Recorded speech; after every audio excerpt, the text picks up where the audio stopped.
आंदोलन केलेलं आहे नेमका कसं आहे, एक लहान मुलगा त्याच्या बसवरती झाड पडला आणि तो लहान मुलगा दगावला.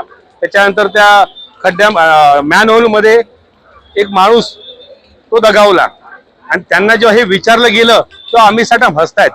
म्हणजे अख्खा त्यांचं कुटुंब रडत असेल आणि अमित साठम हसतोय, ही चांगली गोष्ट आहे का? ह्याच्यापेक्षा दुर्दैव मुंबईचं आणि महाराष्ट्राचं काही नाहीये. हे भाजपवाले यांना काही संवेदना उरलेल्या नाहीयेत. यांना फक्त पैशाच्या मलिदा खायचं माहिती आहे. कॉन्ट्रॅक्टच्या माध्यमातून यांनी फक्त रस्ते बनवायचं कामं केली. रस्ते बनले, त्याच्यामध्ये काहीच त्यांनी ठेवलं नाहीये. सिमेंटच्या रस्त्यावरती पाणी कुठेच जात नाहीये. सगळं वरती राहिलेलं आहे आणि ते बिल्डिंग मध्ये घुसलेलं आहे, सोसायटीमध्ये घुसलेलं आहे आणि चाळीमध्ये गेलेलं आहे. जिथे जिथे मॅन म्हणजे एवढी मुंबई मला वाटतं कधीच तुंबली नव्हती. 26 जुलै तुंबली, तो एकदम वेगळाच प्रलय आला होता.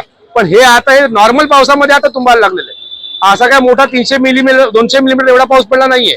पण हे जे करतायत ना, ह्यांचं दुर्दैव आणि मुंबईचं दुर्दैव आणि ह्यांचा सबसेल फक्त मलाई खाऊपणा आहे.